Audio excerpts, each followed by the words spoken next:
So guys, on the way here, I broke my windshield wiper off. I can't see anything. Should get on my windsock so that we can see what the wind's doing. But yeah, today's agenda, a whole lot of nothing. Just have some fun. Worst part about flying in the winter, having to get all the gear on. That sucks.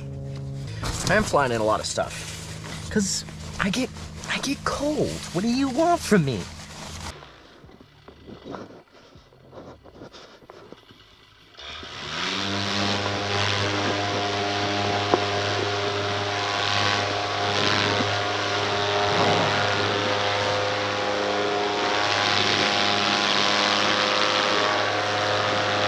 All right, guys, I'm up.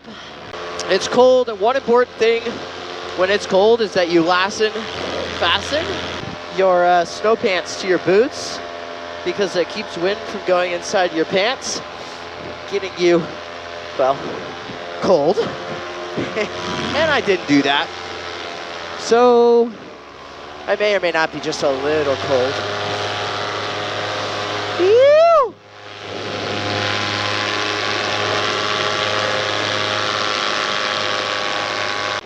I've been sick for the last couple of days, since like Friday night is when I started to feel it. I did a live stream for like 2.5 hours on Friday night. And I didn't plan to live stream for 2.5 hours. It's just kind of what happened. And at the end, my vocal cords, my voice box got really, really sore. I'm not saying it was the live stream that got me sick by any means. But then I got sick.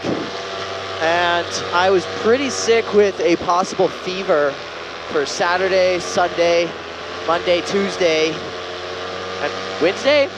I think today's Thursday. I'm not really sure anymore.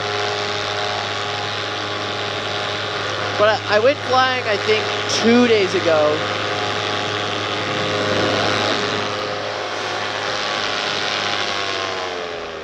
I went flying 2 days ago, and it felt good, but I ran out of gas. It's the first time I've gone flying in like 2 weeks now, and I really don't like going a long time without flying. There's something to be said about being current and constantly doing this, because if you really, really want to be a good pilot, the more that you do it, the better you're going to be.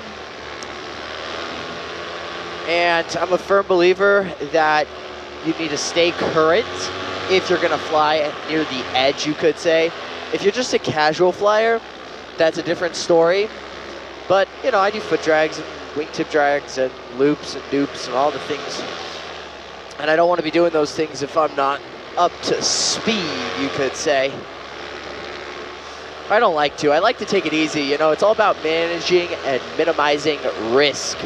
And the more risky things you do, the more risk exposure you have. Poor Jordan didn't get up first try. There's nothing like being in your ski gear, except he's not even in his ski gear. What am I saying? He's in freaking shorts. Listen, all right, guys, the lake is supposed to freeze over next week, or hopefully will, because it's supposed to be like averaging below 32 degrees, which is great news because a frozen lake is a really fun lake to fly on. Foot drags, circle foot drags, wingtip drags, cage drags, all the draggy things happen on a lake when it's frozen over. And I really want to do all the draggy things. I kind of want to see if I could do more circle foot drags than I have before. My previous record was 29, and I want to see if I could get, you know, 69 instead of 29, because I think 69 is a fun number. Ice foot drags, so good, dude. That's a layer of water, though. Let's maybe not do that. There's a little wind. These bushes are moving. They're shaking and baking, baby. There isn't really an objective to today's flight other than to just have some fun and relax a little bit. You know, flying is an escape from the real world. And every time I get to do it, I get to, you know, disappear into La La Land for an hour or whatever. It's freaking cold. It's freaking cold. I don't have a face mask. I just have like a little neck gaiter thing. But yeah, I don't have a face mask, which makes flying really, really cold.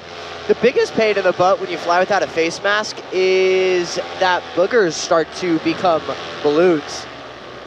I don't think you needed to know that, but I figured I would tell you guys anyways, because I'm just doing a little para-vloggy thingy here. I actually, about a year ago, last December, I was flying a Parajet Maverick for one of the first few times, and I was following this path here, and I almost ate it, because I took a corner a little sharper than I should have. And yeah, I think about that every now and then. Hey, Jordan's up. Whee! I'm gonna be really sad if the audio from this doesn't work. I don't know what's up with my helmet, but sometimes it works and sometimes it doesn't work. And that's a very frustrating experience. Let's swoop it in. Woo!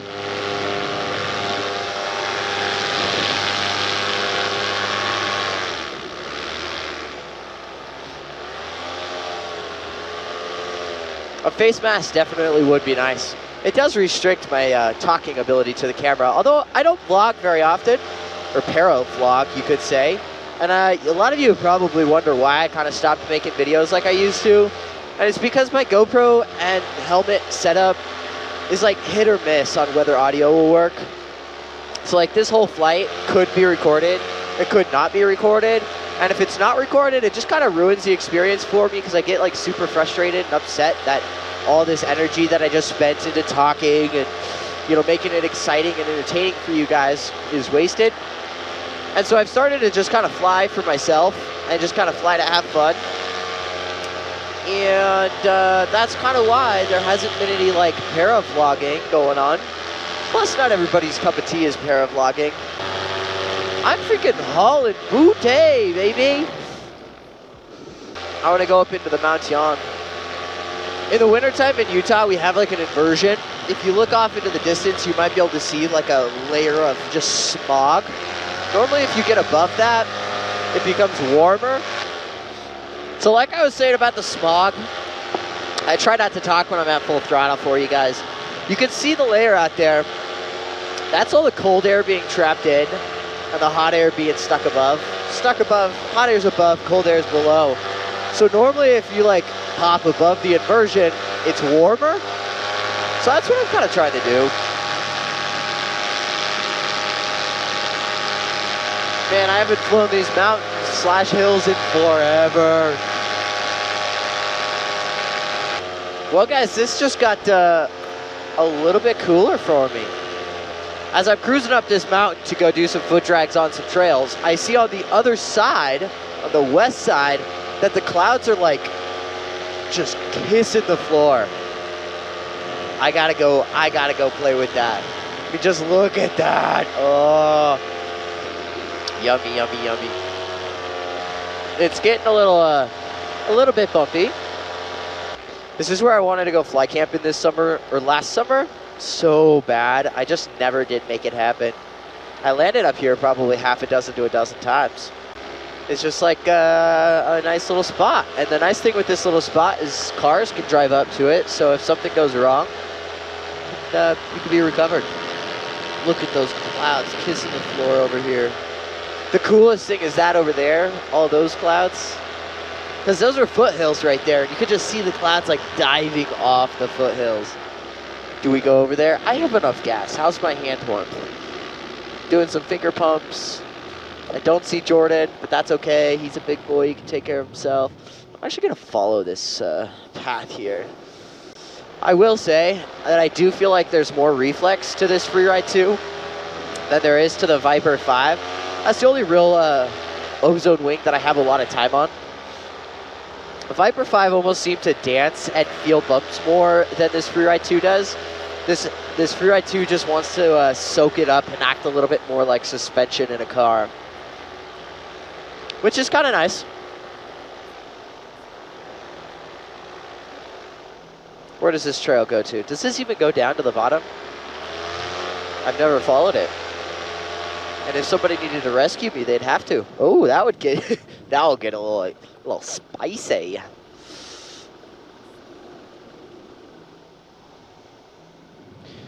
I could be on the lee side of this mountain. There is some bumpies. I will also say that right now I'm exposing myself to a pretty high level of risk.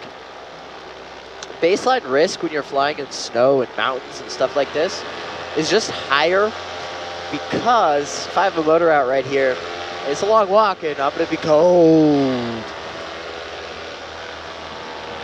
Path goes down, I can see it. I don't want to dip down there because that could be pretty nasty right there.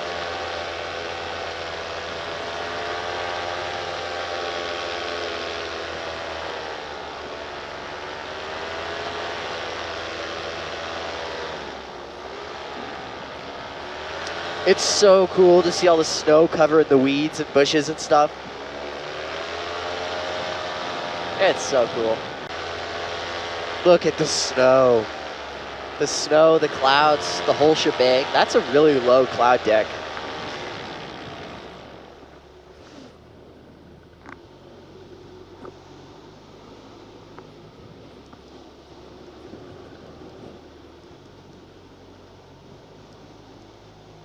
Woo!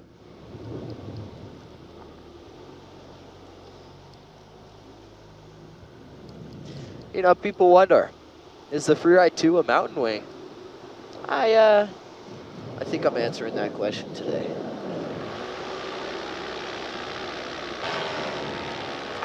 When there's clouds like this, I always try and take advantage of it. Like the other day I flew, so I want to tell you guys a story. So the other day I flew, this cloud deck, you know, this layer was almost to the top of the mountain behind me. It was one of the coolest flights ever because the clouds were like waves crashing into the mountain. It was all around really, really cool. But of course, I didn't film it. And on my way back, my motor died. Go to find out, I ran out of gas. Dum-dum, get a big L on my forehead for that one. I launched with only 3 liters because the sun was like, I don't know, like 1 finger from the mountains. So I thought maybe I had 15 minutes before I'd freeze or before the sun would set. And so I wasn't worried, right? 3 liters is plenty of time to fly for 15 minutes. It's about 30, 40 minutes of gas. And, well, once I took off and I started chasing the cloud layer, I completely forgot about my gas. And, yeah, I ended up gliding down and landing in a park, which I'll take that L. Look at this. This is so trippy, dude. People wonder, man, what does a cloud feel like? Just dense air. That's all it is. Wow. Look at that, dude. That's like out of a movie. That's straight out of Hollywood. You guys are being Photoshop pranked. All right, it's time for me to go back. My fingers are cold. Whoa. Hello, animals. I'm sorry for scaring you.